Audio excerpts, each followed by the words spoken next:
Hello and welcome back to Perspectives. On today's show, as the call went up for Sikhs in the Indian military to refuse to fight Narendra Modi's jingoistic war against Pakistan, are Sikh soldiers and airmen indeed showing signs of rebellion against their Brahmin leaders? Evidence seems to be pointing to deep fractures within India's military, traditionally so reliant upon its elite Sikh fighters. A rallying cry for Sikhs is also given as we discuss the latest article demanding Sikhs unite against oppression of both their cultural identity and indeed Punjab itself, and likewise to focus more on establishing their new sovereign nation. Meanwhile, the Chief Minister of J&K visits the Gurdwara bombed a few days ago as the dust begins to settle, and the SGPC exerts its power to remove what were known as Kiosk Minars from the Harmandir Sahib. All this and more on today's show, but joining me as always for Perspectives is our very own correspondent in Canada, James Cousineau. Good morning, James. Good morning, Angus, and good morning to our amazing viewers out there. Quite often, I put up little snippets or links to our show on different Facebook pages. I'm curious if you actually have found us through Facebook and through those posts, and if you like that easy link so you can get right to YouTube and our program. Let us know in the comments section. Other than that, back to you, Angus. Absolutely, please do let us know. But in the meantime, James and I together will be bringing you our perspectives on the daily news affecting the Sikh community across the world. And as usual, of course, we'll be taking a look at loads of your great comments at the end of the show, so do stay tuned for that. Right, James, let's get underway. What are you going to start us off with this morning? Well, the Chief Minister of Jammu and Kashmir did make a visit to the families impacted by recent events between India and Pakistan. Now, the Chief Minister did make a visit to Poonch, and he met with various individuals, but also really showed his pride and appreciation for all the different communities coming together as one in order to help each other out and to get through this tragedy. Now, Omar Abdullah, the Chief Minister, visited Poonch to meet the families impacted by the Pakistani shelling, and he praised, as I said, all of the Hindus, the Muslims, the Sikhs, and the others that came together without question to help each other in a sign of humanity. Now, in my opinion, this is a beautiful thing because it also reflects what I think Khalistan would be every day, every minute, and that is a unified country of people that care for each other, that look out for each other, and treat each other as equals. As I think that would be just a beautiful thing and a leadership role for the entire region, if not the entire world. Now, their unity during the crisis is definitely a beautiful thing, but unfortunately, he was there also to pay condolences and announced 10 lakh rupees for each family of the individuals who are deceased. Now, Abdullah offered his condolences and outlined plans for better preparedness, including bunkers and improved medical services. And that would go a long way in that region, not only in times of attack and crisis, but I think overall from day to day would help to make life better for all of the people in the region. Now, Lieutenant Governor Manjot Singh also paid tribute to the BSF constable Deepak Chingam, who died from injuries on May the 11th. He was actually injured on May the 10th in the cross-border firing, but passed away one day later from those injuries. Sina also visited Zakar Hussein's family, and that was in the Kiri village. He was also killed in the same shelling, and he is continuing to also assure them of the administrative support. Now, the shelling on May the 7th killed 16 civilians, including children, and injured over 50 people, targeting civilian areas like places of worship, schools, and others.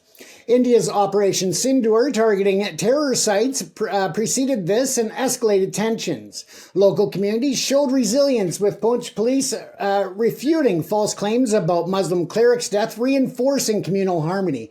And with that said, essentially, they identified, people were misidentifying this cleric as a terrorist, and in which case it was very quickly debunked, and the record was set straight that that was in no shape it was that true. So again, they set that straight very quickly, and that was a very important bit of information to bring forward in order to keep the unity of the different groups.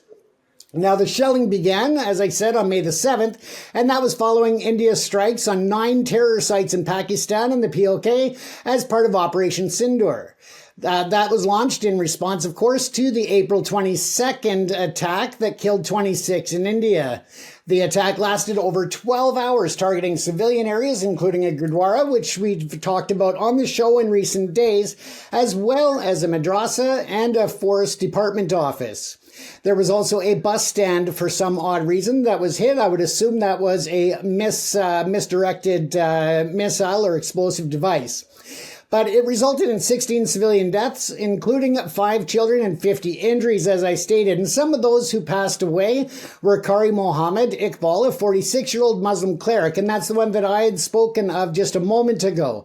Now, Amarjit Singh, a former armyman, and children, Zoya Khan, who is 14, Zain Khan, 12, and then also Ayan Khan, who is also 14, and Aruba Khan, who was 12. The shelling damaged religious and educational institutions, with many residents evacuating to Surinkot as well as Mandi and Jammu, facing challenges like a lack of transportation and the inability to get cash or to have cash on hand. So that made the evacuation process all that much tougher and prolonged. Now, as the story goes on, I won't cover all of the information here for the simple fact that we, of course, always fight with time on the show. But to sum it all up, the Poonch incident revealed the human costs of cross-border conflicts, yet the brotherhood among the Hindus, the Sikhs, the Muslims, and others shone through. Leadership visits by Abdullah and Sinha, coupled with community resilience, offers of hope for healing, and that really goes far, and the community is feeling somewhat supported there. But again, the tragedy is going to be a long and arduous one to get past in terms of healing, both physically and mentally, for those who were injured. Now, as preparations for future contingencies proceed, the unity displayed in Poonch stands for a beacon of shared humanity amid diversity and adversity. So again, our thoughts go out to all of the families impacted in the region and all of those families around the world who still have other extended family or friends within that attack area as well, Angus. Indeed, it really is so frustrating in so many ways when we discuss the collateral damage of conflicts like this. And this is a relatively minor conflict in the grand scheme of things, but yet so many lives were lost. Innocent lives. These are civilians who were just living their everyday lives, and yet suddenly their whole lives are shattered, literally, as missiles rain on them, whether it was from Pakistan or whether it's from India. I mean, ultimately, every single war in history, every single conflict in history has always been caused by extremism. However you analyse it, it's always the extremists. It is those 1 in 10s, as I often refer to. It is those extremists in our society who just have this genetic need to create mayhem, chaos and war because they desire to control others. That is just simply what drives them genetically. So it is these extremists, whether it is Islamic extremists or whether it is Hindu extremists or Indian nationalists, they are all extremists. And ultimately, as always, it is the innocent civilians who suffer as a result of this. They are the collateral damage. And in Poonch, as a result of Operation Sindoor and the original Pahalgam attack which triggered it, Operation Sindoor has caused all these innocent civilian lives to be lost. So we mustn't lose sight of really the true cost of these conflicts and the true perpetrators of these conflicts. It is these extremists. And don't forget, 9 in 10 of us in society do not want to fight each other. We are not divided. Yes, we all live in our tribes, but ultimately 9 in 10 of us in our societies do not want to go to war or physically fight any other human being as parts of our everyday life. And yet we are forced to. As nations, we are forced to by these extremists. They are the ones that drive nations to war, and that is what we must all fight against. We must all fight, ironically, against this extremism, but also injustice, as indeed is the basic tenet of Sikh. So, James, yeah, when I see stories like this, it always reminds me of the bigger picture about human nature. It reminds me that it is beholden on all of us, the vast, overwhelming majority of us, us who are peaceful, normal, civilized individuals to stand up against these 1 in 10s, these extremists in our society, those who strive to lead us, but ultimately they lead us with their own agenda, and that agenda is usually to control other human beings. And we must always stand up to fight against that, James. Absolutely, Angus, and it's just such a shame that lessons that should have been learned, generations and centuries ago are still being repeated, and so many lives lost in the name of just differences that could be otherwise, adjusted and worked out, and compromise reached on both sides. But it never seems to be that simple, unfortunately. And as a result, it just seems so many innocent lives are lost as a result, and definitely lives of people who do not agree with the wars or the attacks that are taking place. And that's the saddest part of all, Angus. Now, as we move on to the next story, the other day we were talking about Gianni Mohan Singh and how he has brought the Sikh to combine both historical, traditional, and modern ways together to influence not only the entire group or the entire Sikh culture and history, but also to make it more open for the newer generations to feel included and to connect with that. Now, with that said, of course, some things are never meant to change, and that is trying to really keep with the culture, with the history, and with different areas. And a clear example of that is the removal of the Kiosk Minars at the Golden Temple. This has come up, and of course, if you look at the image on the screen, you can see what a majestic and beautiful place this is. And I mean, if you can't find some type of peace and just magic there, then definitely is an issue. But again, it is a very historic and revered site. Now, on May the 12th at 2:27 a.m. Pacific Daylight Time, the SGPC took divisive action and they removed structures known as Kiosk Minars or Gumadas. Those were erected by the Dimdami Taxel, and that's at the martyrdom site of Baba Deep Singh. And of course, we know that is within the Golden Temple premises in Amritsar. Now, the move, reported by the Indian Express, was justified on the grounds that the structures were not aligned with the Sikh psyche and did not conform to traditional Sikh architectural norms. And believe me, when I travel the world, that is something that I enjoy with a passion, to go and visit different architectural landmarks and sites, exploring the different styles and the different history, because it's such an amazing thing to watch how these things were constructed and last for centuries in some cases. So it's just amazing. So it's also important to really, for the Sikh people and for Sikh to really recognize and uphold those traditional architectural styles, in that you want to keep that culture alive and you don't want to dilute the significance of the original architecture. Now, this incident has sparked discussions within the Sikh community, and that's reflecting broader tensions over the management and preservation of sacred sites. And we've seen various different disputes recently and differences between how they are managed and how they are preserved. And we've seen different things come up on that, including the management and the direction in which they're going to go into the future. Now, as we say that, though, there are, of course, playing a pivotal role in the Sikh heritage and traditions, which is noted in various historical accounts. But the Damandami Taxel, on the other hand, is a prominent Sikh educational organization known for providing religious education and training. They are with a significant influence in the community, and particularly in matters of religious and cultural significance, as seen in its historical involvement in Sikh educational initiatives. So it just seems that they are trying to really make that connection and help to educate, while at the same time that delicate balance of history, culture, and of course the architectural style and authenticity. Now, Baba Deep Singh was born in 1682 and martyred on November the 13th of 1757 at the age of 75, and he is a revered figure within Sikh history, celebrated for his bravery during the Battle of Amritsar against the Mughal forces.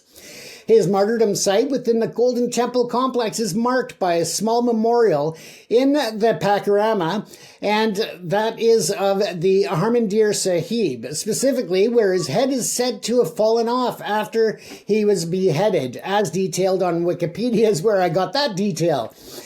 This site is a place where Sikhs from around the world pay their respects, and it holds a profound spiritual importance, with pilgrims often pausing to sprinkle rose petals and lay garlands, as observed in many different online images as well as in person by the visitors.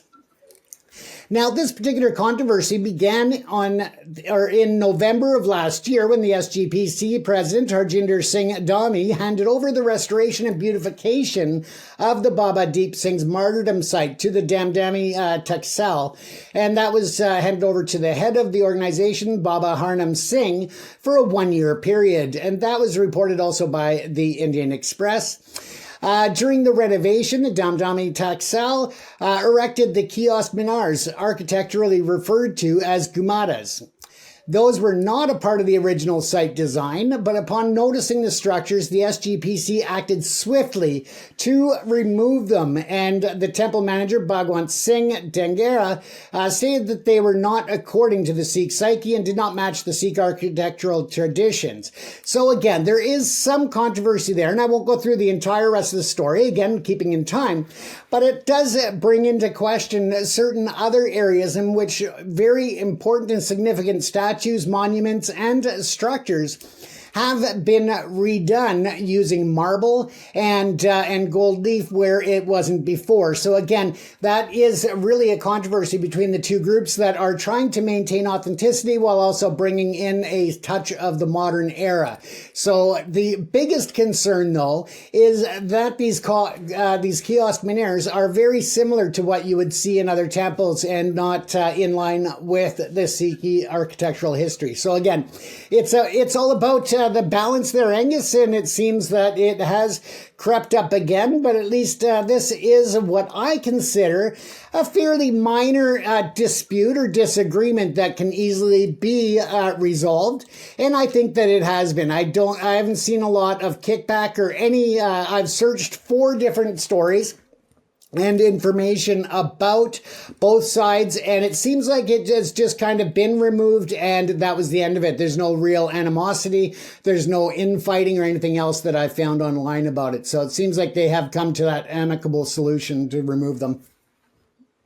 Yeah, I mean, when one talks about the Harmandir Sahib, and particularly its architectural splendour, of course, the first thing that always springs to my mind is Operation Blue Star in 1984, and that dreadful outrage of Indira Gandhi sending in literally the tanks to pound the Akal Takht and the whole structures around the Harmandir Sahib. I mean, again, it's just horrifying to see the aftermath of that, and the sad demise of Bhindranwale and his colleagues during that dreadful outrage, that attack on really the central seat of Sikh. It was, again, it's just horrifying to even consider that beautiful building being pounded by shells, mortar fire, and live rounds from the Indian Army. But all that in mind, and in the context of that, of course, the restoration and the continuance of the Harmandir Sahib is so imperative and so important to maintain that consistency for the Sikh faith. And of course, anything that potentially changes that, even in the most minor way, is of course significant and must be considered very carefully. I think this story does really have 2 angles to it. Firstly, of course, there is the SGPC. Now, we always, these days, are very suspicious of the SGPC and its motives because, as we often discuss on this programme, James, we know the SGPC has been infiltrated and is essentially controlled by the RSS. It is controlled by the Badal family indirectly, and therefore one always has to question the motives of every decision that the SGPC makes. However, there are fortunately still enough Sikhs, genuine Sikhs with enough control to protect the Sikh faith and all that matters to the Sikh faith that one can hope that all their decisions are still to the benefit of Sikhi as a whole. So of course there is that context to consider in this decision making. I think you and I don't really know enough about the detail of Sikh faith to know whether this decision was right or wrong. I think we'll leave that to the community to make their own decisions on that. But there is also the second angle to this story is a word that you use yourself, James. It's one about balance. And of course, religions, in fact, we touched on this just the other day when we discussed about the evolution of religion and how it must always maintain relevance as modernity changes, as generations come and go, as life moves on. Religions need to modernize, they need to evolve, to keep pace, to stay relevant to the young generation. Is this part of that? Of course, the Harmandir Sahib must always prevail as it is. It is an architectural monument, and really it must not change. However, there must always be, always in mind that balance. We mustn't lose sight of life changing, of new generations coming along with new expectations. Life evolves. And as time goes on, does the Harmandir Sahib have to change? Does it have to change the way it does business? Does it have to change its architecture to avoid becoming just an old relic? Does it need to change itself to stay in pace with modern life, to stay with modern expectations? I think yes, to some extent. However, buildings like this around the world have prevailed not just for hundreds of years, but literally for thousands of years. I mean, even look at the pyramids, thousands of years old. So ultimately, yes, they always must look at the long-term picture, and ultimately it is up to each existing generation to ensure the consistency, to ensure the survival of holy sites like this, that they do not change at the whim of modern generations, that they must always maintain that long-term consistency for future generations, James.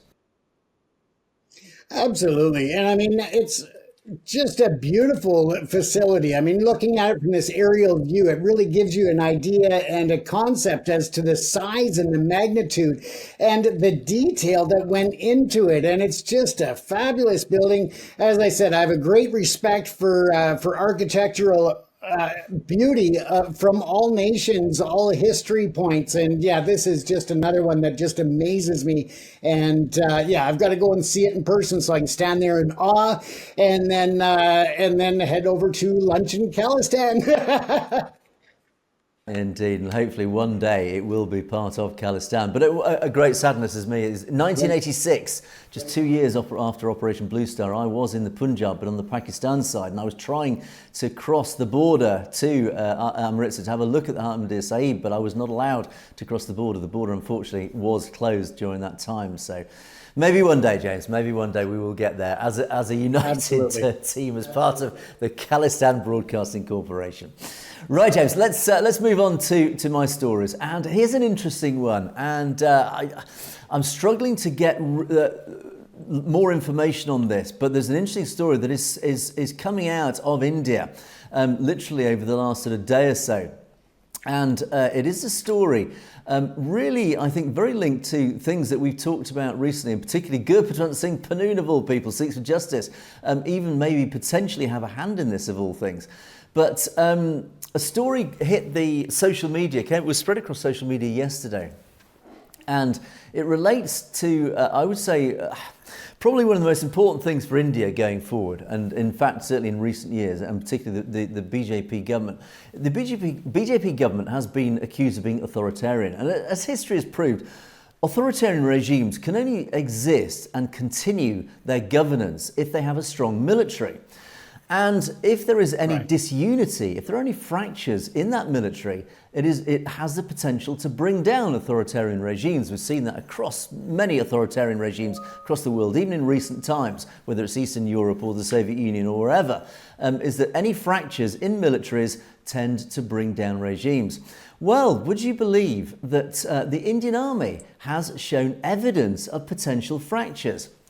Now, this story began, certainly my research of the story began, when the news came out that an Indian Air Force chief, Air Chief Marshal Amarpreet Singh, yes, a Sikh, has been immediately, his security has been increased after 4 Hindu pilots associated with the Golden Arrows Squadron, they fly these French-made Rafale jets, they allegedly assaulted him during a heated argument after an operation involved in this overall Operation Sandor during the debriefing, after they'd come in, presumably on a bombing run of Pakistan. And it happened at the Indian Air Force headquarters. Now, the pilots allegedly accused the air chief of deliberately obstructing them from operating with full authority because, as they accuse, he is a Sikh officer. Now, all four pilots apparently have been taken into custody by the Indian Air Force Police after this assault. Their names included Squadron Leader Shiva Dixit, Wing Commander Ajay Singh Rajput, Flying Officer Rakesh Kumar Singh, and Squadron Leader Nitin Tulsiram. It does look like these are very senior officers. They are pilots in the Indian Air Force, and they are apparently part of Number 17 Squadron, which is based at Ambala Air Force Station. Now, as I tried to find evidence to corroborate this story, it is an astonishing story because it is implying that this Sikh, very senior Sikh officer in the Air Force has somehow undermined the pilot's ability to bomb Pakistan. Again, that's just presumption based on the very limited evidence, but clearly it is showing that Sikhs within the Indian Army and the Indian Air Force are actually questioning the whole overall attack on Pakistan, and as a result it is affecting their, let's call it governance, but essentially their management of military operations. So now it does sound, I thought, could this be true? But let's put this in context of what Gurpratwant Singh Pannoon called for recently. And we always tend to sort of be a little tongue-in-cheek when we talk about Gurpratwant Singh Pannoon, because of course his rhetoric is very fiery, and one wonders how much influence he genuinely does have. But what is clear is he does have inside knowledge of a lot of things that go on. Recently, for example, we talk about the Chiching Singpura massacre. He actually had on the telephone and interviewed a former Indian officer who was a whistleblower who admitted it was the Indian Army behind the Chiching Singpura massacre. So again, we don't know how genuine that was, but ultimately, and certainly in the past, he has proved he does have inside knowledge. He has contacts, his network is extensive, and he does seem to get inside information about a lot of things that go on, particularly in the Punjab. And he actually came out, I think it was yesterday, where he actually he mentioned this very situation himself. So it does seem to be corroborated across various sources, including even Gurpratwant Singh Pannoon's connections. And he said that there actually was a high-level closed-door meeting between Modi and his Home Affairs Minister Jai Shankar and the Defence Minister Rajnath Singh, which included the military leadership of Air Force Chief Amritpreet Singh and I think even senior officers above him.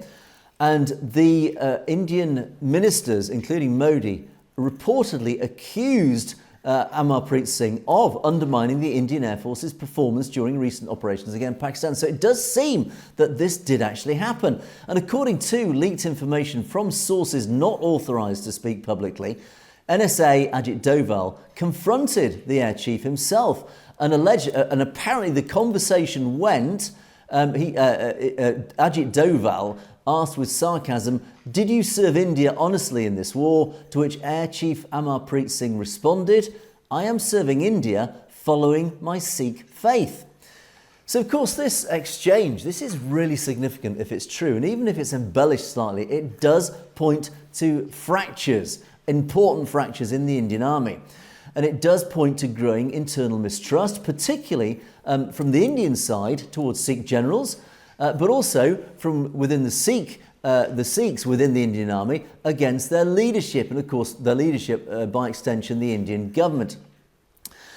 And also, and again, we talked about extremists, James. Well, India's Foreign Secretary, Vikram Misri, he was the minister who announced the ultimate ceasefire when the ceasefire was announced just a few days ago.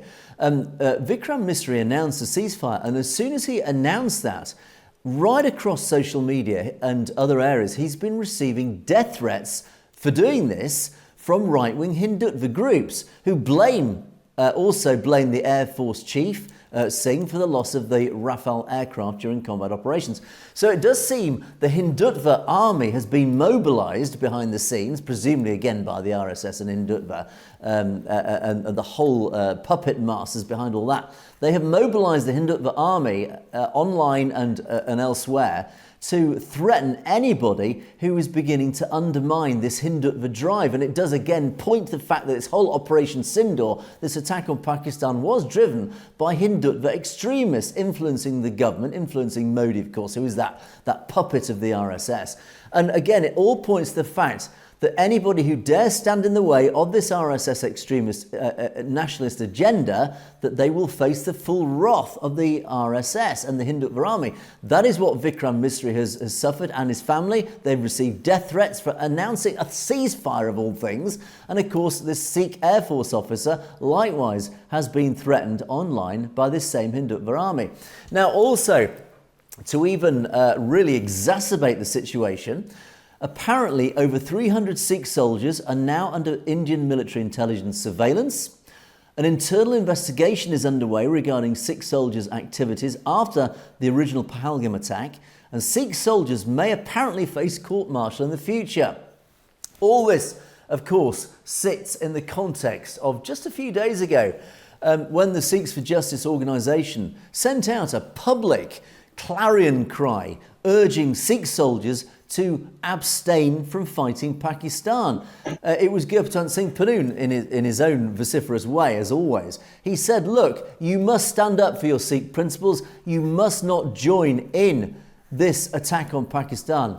We do not represent the nation of India. We do not represent this nationalist extremist agenda. We are Sikhs. We do not represent these Hindu nationalists, these Hindu extremists. They represent evil, effectively, is what he was saying. And he cited India's drone attack on Janam Nankana Sahib, that is a Gurdwara on the Punjab side, because he alleges that India, as part of Operation Sindoor, deliberately attacked the Gurdwara, the Astan Nankana Sahib Gurdwara in Pakistan, Punjab, as part of this general overall attack. They were using the whole attack on Pakistan as an excuse, and by that reference Operation Shanti back in 1984, but they are using this situation as an excuse to also bomb Sikh targets as well, of course Gurdwaras, and the Astan Nankana Sahib was one of those targets. So what Gurpratap Singh Pannu actually did do at the time, he demanded and he requested and appealed to Sikhs within the Indian Army to just stop fighting for the Indian Army, to form what he called, to defect and form a Sikh national army to defend Gurdwaras from Indian attack. In other words, to stop these Gurdwaras being attacked by the Indian army on the instructions of the Hindu extremists, to liberate Punjab from Indian occupation, and to support Pakistan in this potential war that was brewing. And particularly after the attack on the Janam Astan Gurdwara, the line between Sikh soldiers and the Indian army clearly has deepened. And as a result, Gurpratap Singh Pannu has called for the Sikh National Army to be formed, for the Sikhs to defect from the Indian army, and to form a new national army, which he said should be run under the Azad Hind Fauj, the INA model, that's the Indian National Army model, to raise and structure this new army. So basically it was almost a call to arms on behalf of Gurpratap Singh Pannu should things kick off. So James, there we go. I mean, I think, as I said, as I opened this up, authoritarian regimes always rely on their military to maintain their power over the people, over the populace. We saw that fall apart in Bangladesh. We've seen it fall apart in Pakistan. So literally on both sides of India, its neighbouring regimes fell apart on many occasions, in fact, when fractures appeared in the military. You only need to look at how military coups form. It needs a united military. Any extremist or any group who want to take power of a nation always need a united and a strong military. And then they need that military to stay united, to maintain order, to maintain governance, to maintain that authoritarian rule. If fractures appear in that military, then those governments fall. They cannot impose control over the population. And here is apparently, allegedly, what is now happening in India. India has always traditionally, since 1947, always relied on its Sikhs, its elite Sikh fighters, to maintain control, to maintain the strength, the backbone of the Indian Army. They are and have always been the backbone of the Indian Army. If Sikhs are indeed starting to rebel, and we had reports recently that their phones and tablets have been confiscated in many cases to stop them communicating because revolt is fermenting amongst the Indian Army. This is a lot of smoke pointing to a fire brewing in the Indian Army. Is indeed the Sikh community within the Indian Army starting to think, hang on a second, we're not fighting this jingoistic war, this nationalist Hindu extremist war. We are Sikhs. Ironically, they fought for Indian independence. It could appear now they are thinking, we didn't fight Indian independence just so the Hindu extremists could take control and govern us all and control us all. We may as well fight for our Sikh independence. So one wonders if indeed the rallying cry to the Sikhs within India is actually having an impact now, James. Absolutely, Angus. And I mean, you've got to look at the dynamics and the entirety. When you look at military around the world, it is a chain of command and very telling because of the fact that if you go outside that chain of command or you fail to follow directives and orders, you can be court-martialed and brought up on treasonous charges, among other things. What's telling in this case, Angus, is that it was not the Sikh soldier and pilot that was brought in and arrested. It was actually the Hindus that were arrested. And I think that really speaks volumes as to what was going on there. It's very, very regulated in terms of following orders and when you can breach those orders or refuse orders. And that is not just in Canadian or US military law or in British military law. That is pretty much military law around the globe. And therefore, that is what keeps the military going. And that is a very strict code of conduct. So to see this happen, it really, as I said, speaks volumes as to what's behind the scenes and what's not being said by the simple fact that these 4 pilots were arrested and not the Sikh pilot. Absolutely, and as you rightly say, discipline is basically the fundamental backbone of any army. If discipline starts to break down, that army starts to fall apart, literally. And also, the other point to raise here is also, and Narendra Modi's got a real problem on his hands because all he is doing, if his senior officers in the Army and Air Force are actually now surveilling and starting to alienate its own Sikh soldiers and airmen by surveilling them and by essentially alienating them and separating them from the rest of the army. In turn, how do those human beings react? They react rebelliously. They're saying, right, fine, if you're going to do that to me, I'm not on your side anymore. So again, it's just increasing the fractures. And again, you scale it up. That is what's happened with the whole Khalistan movement. The more that Modi's government and the RSS have tried to clamp down on Sikh separatism and clamp down on the Sikh cultural identity, the more it has emboldened the Khalistan movement, the more it has grown support for the Khalistan movement. And likewise, I think this could be played out on a smaller scale within the Indian military, is that the more they clamp down on the Sikhs within the Indian military, the more likely they are to rebel and revolt. So we will watch this one with interest, James. But let's move on now. Let's move on to my second story. And this is an interesting article. It's a long article that was... Shamshir Singh has written this article in Baz News yesterday, or a couple of days ago.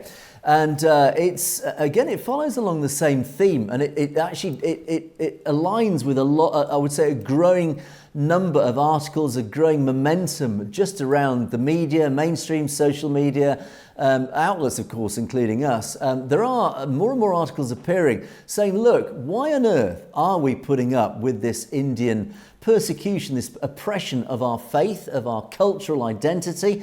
Why instead are we not focusing in other areas? Why are we as a community, as a nation, and by that loosely obviously include the diaspora, why are we not, all of us, focusing more on having our own separate sovereign state? Because there we can practice our faith, we can practice our culture and live out our lives free of this oppression and persecution. And Shamshir's written a really excellent, really detailed article analysing this in detail. I just want to pick out, again, it's a very long article, so unfortunately I can only pick out as a few of the sort of the key themes in this article. But if you get time, to our audience, do go have along to Baz and have a read of this article. And as I say, it's obviously in the context of what's going on at the moment. And Shamshir says, of course, the attacks in Pahalgam, which included the 26 deaths of tourists and a Kashmiri civilian, has triggered the Indian state into yet another campaign of nationalist retaliation. It's given the Indian state basically an excuse to attack Sikhs once again. And though details about the attack remain murky, one thing is certain: Delhi will continue to use the attack to tighten its imperial grip, that's a key word, that imperial grip, over Kashmir, and broaden the conflict, and to discipline the resistance of all borderlands it claims, including Punjab. Imperial is an important word there because it implies this colonial control, again, this Brahmanical control, colonial control over J&K, Punjab and other areas. And as Shamshir says, this isn't about Kashmir alone, nor is it only about a supposed security failure. It's about a decades-long pattern of state violence and psychological warfare waged by the Indian state to mask its colonial foundations with the language of national unity and development. And it's a pattern, of course, that Sikhs know all too well.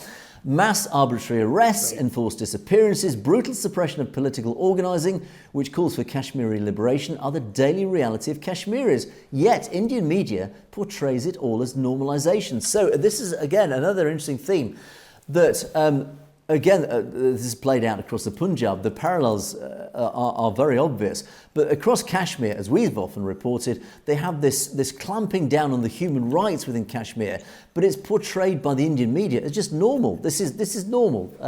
As Shamshir says, it's the normalising of these events for ordinary Indians. You think, oh, there's nothing wrong with this because the media says it's okay. This is part of what we do.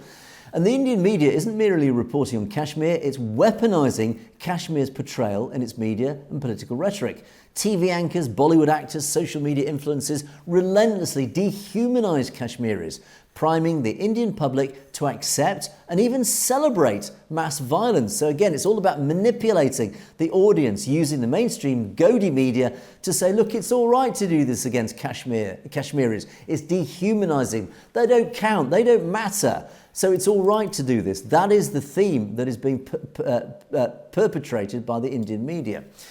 The Sikh experience under Indian rule is not separate from what Kashmir endures. It is deeply connected. Indeed, of course, the parallels are very obvious between what's happening in J&K and what's happening in the Punjab.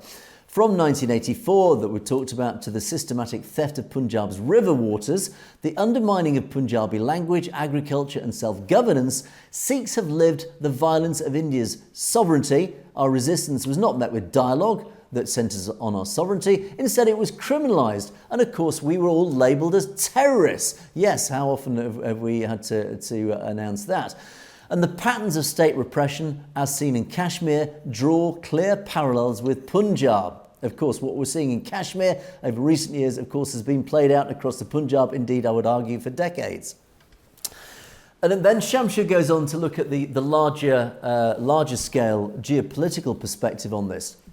And he says, strategically, Punjab borders Pakistan and controls the flow of rivers through the Indus Basin. Of course, the riparian rights have caused so much problems, so many issues, and that, of course, could be behind the Operation Sindoor, Indor's Operation Sindoor.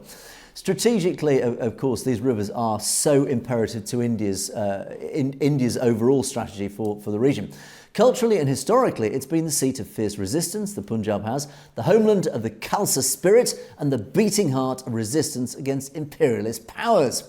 Now, this is precisely why India has always feared Sikh self-determination and worked relentlessly to undermine it, whether it was the Green Revolution that commodified our land, to the theft of our waters, to the suppression of our language, institutions and sovereign Sikh military power.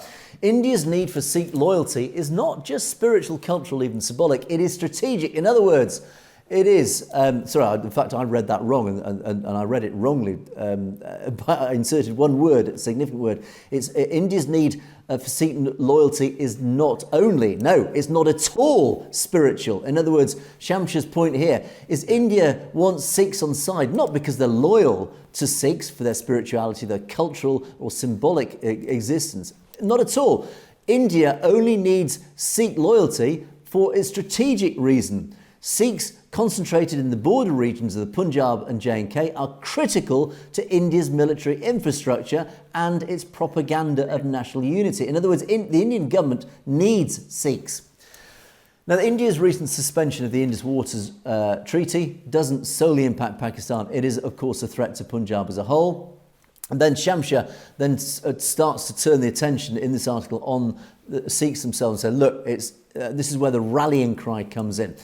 He says, if we remain silent in this moment, or worse, if we even side with India, God forbid, then we are complicit in our own oppression.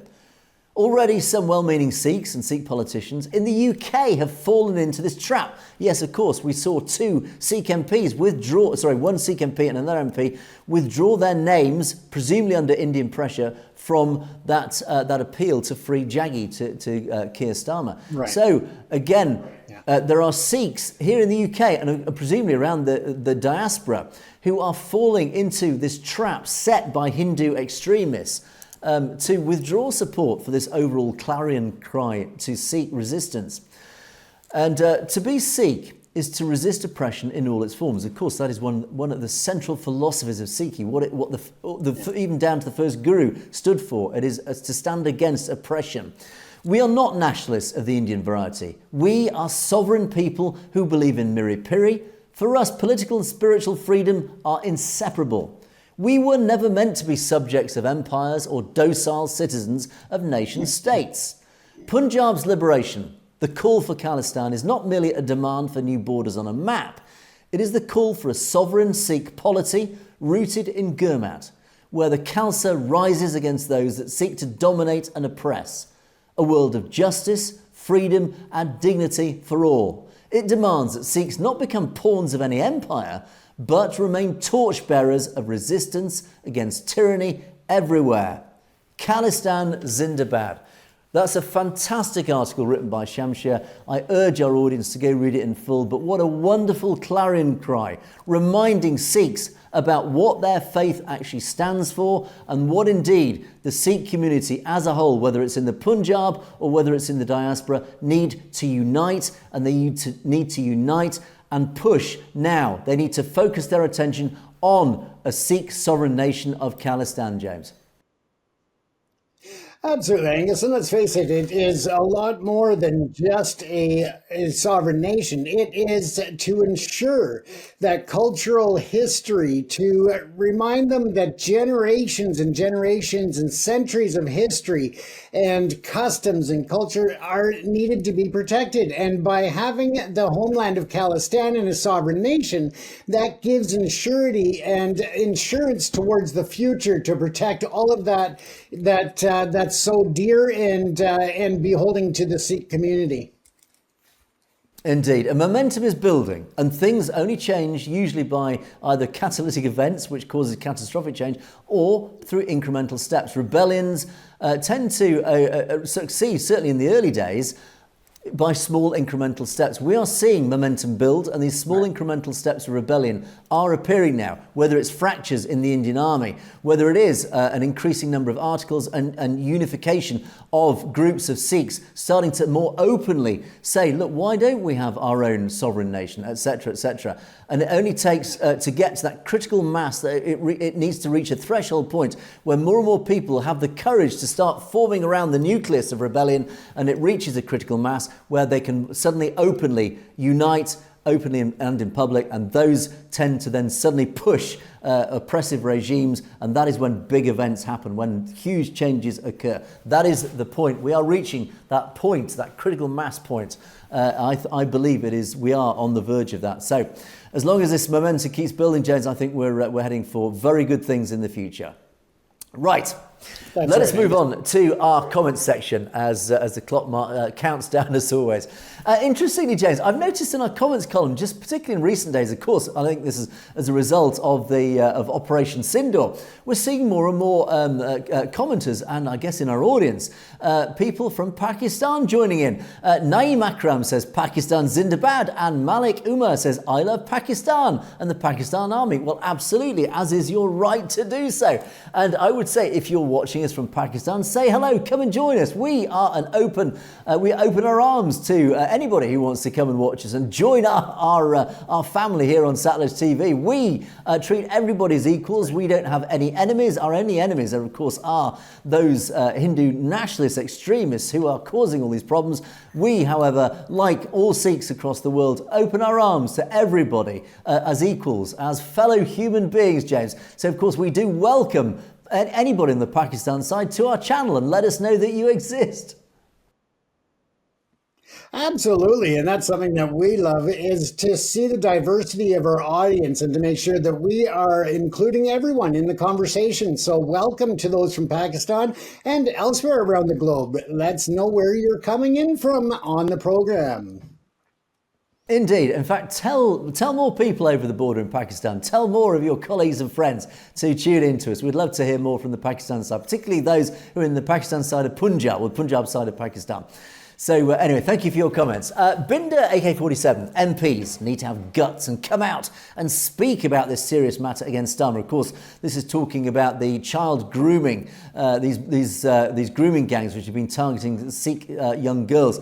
Well, unfortunately, Binder, I think your faith in British MPs is probably misplaced. Only a few of them seem to have the honourable ability to actually stand up to Keir Starmer and say, look, what are you doing about it? Because unfortunately, many politicians, as James and I often say, we have such a poor opinion of politicians. It takes a rare politician to actually stand up for their principles, because unfortunately, most of them are in it for themselves, as we say.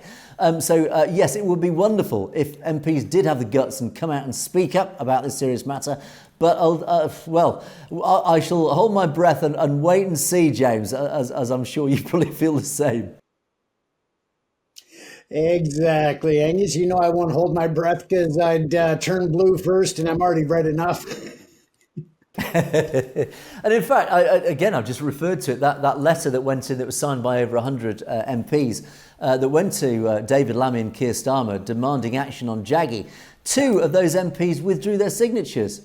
Well, that's not principles. They had the principle to put them on in the first place, and then they had they had no backbone. And I deplore their actions. I really call them out on their absolutely weak and gutless actions to withdraw their signatures. Absolutely no backbone, no guts, no moral principles. That is my personal attack on those 2 MPs who withdrew their signatures. Those are people who we do not want representing our communities. Anyway, that was a brief rant on that one, James. Let's move on.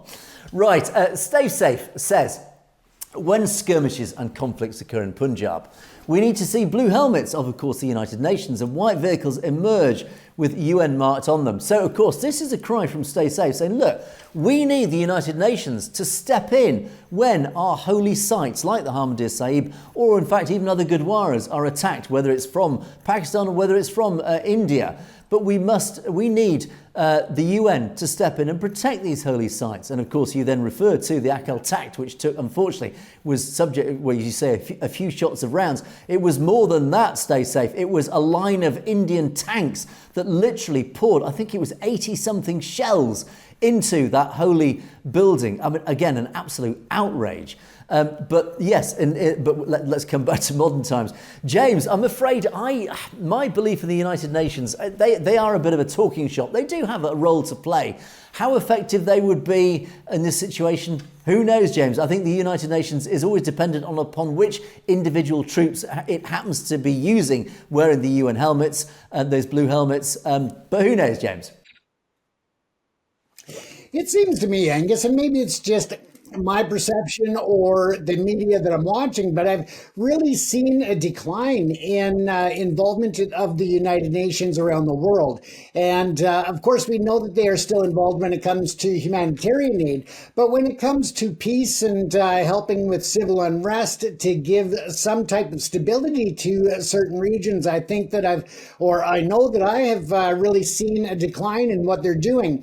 And as I said, maybe that's just because they're positioning on on media is not as it used to be. I mean, traditional media used to have regular reports on the UN, and now I just don't hear much about them at all. So it makes me wonder if they have pulled back in what they are doing and let nations deal with themselves, or through organizations such as NATO, let them deal with it, as opposed to significant positions and appointments by the UN.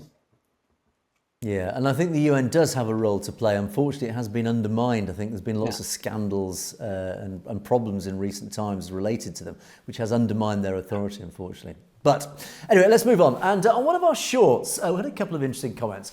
Mastan Singh Dulai, that was all Modi drama. So this comment basically is saying the whole Operation Sindoor and the whole of the Pahalgam, even if it wasn't a false flag, the whole situation was, of course, just a massive drama created by Narendra Modi. But I think, as in fact, as Shamsha said in that Buzz article, we think, and I think the general opinion is, if indeed it was indeed a false flag, even if it wasn't, certainly Operation Sindoor was an excuse. It wasn't just a drama. I think it was bigger than that. It was an excuse to target not just Pakistan, but also as part of that overall attack, to target Sikhs and certainly Sikh holy sites. It was an excuse just to have another go at the Sikh community in the Punjab, James. Absolutely. And let's look at politicians around the world in certain regions, and I won't name any specifically, but there is the habit of creating an emergency or a crisis and then coming in to make it appear as though it was someone else creating the crisis and you're the hero, when actually you were creating it yourself in order to give that perception outside. Indeed. And Harjinder Barraj, we talk about, and I think even I use the words elite fighters. Sikhs really are the elite of the Indian Army. They have been the elite fighters in that region, actually going back centuries. And this is why they were used historically, and going back many centuries. They were used as mercenaries globally by kings, ambitious kings. They were used as mercenaries because they recognised how effective they were as fighters. And of course, that martial skill has followed through even to modern days, whether it's in the Indian Army, whether it's, of course, in the British Army. And our Sikhs who fight so magnificently, and they've expressed their abilities across the world wars. They're highly decorated, etc. And of course, they are these elite fighters. And as Harjinder Barraj says, this region of India was and is a battlefield front. Punjab does form that battlefront. But of course, as indeed a British major in the Second World War cited, these Sikhs are sturdy and strong. And I think in different words, this major wrote in his book, I think I used it last week, I gave a quote, the Punjab is a land that breeds them strong. It nurtures Sikhs. It has nurtured these warriors, these heroic fighters, because of the environmental conditions that they are brought up in. But as Harjinder says, and agrees with that point, Harjinder says, whereas other Indians, and especially Gujaratis, are famous for running away from the battlefield.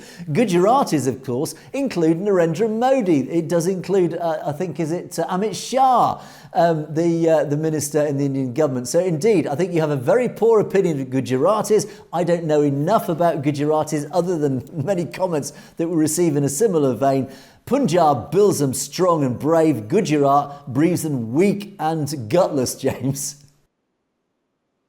Well, again, I don't know enough about the Gujaratis to say that or to back that theory, but I do definitely support the part about the Sikhs being strong, sturdy, and full of ethical behavior and attitudes for inequality. And I'd rather not be as divisive and alienate Gujaratis, because I'm sure there are some very nice and very good Gujarati people. But ultimately, when it comes to soldiers, I think certainly on my list, at the top of my list would be Sikh soldiers above anybody else.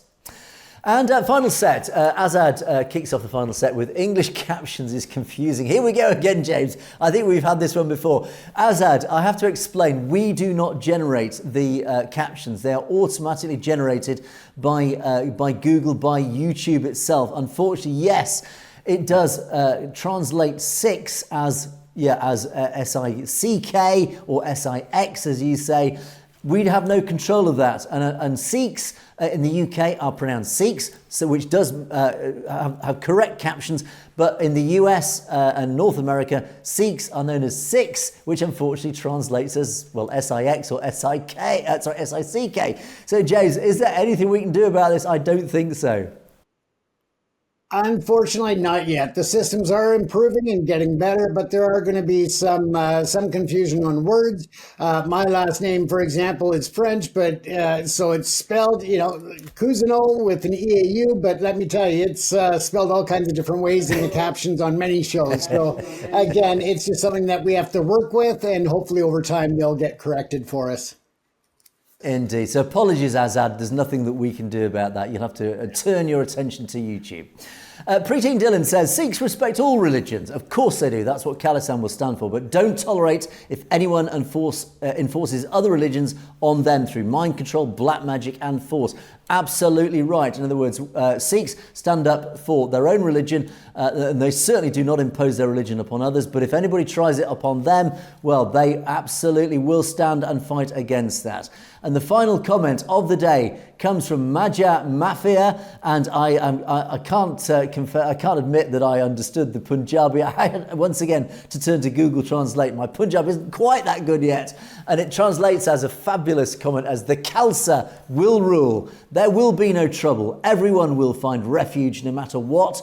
The kingdom cannot function without religion. Without religion, everyone will find refuge. Today, we are all safe. Now, I'm sure that's not a perfect translation, but I think the theme is very clear what that is all about. The Khalsa will rule, and of course, it will treat everybody as equals. It will form a sanctuary for anybody fleeing from oppression, whether that's India or anywhere. It doesn't matter. That is what Khalistan will stand for. Khalistan Zindabad, James. The Khalsa will rule.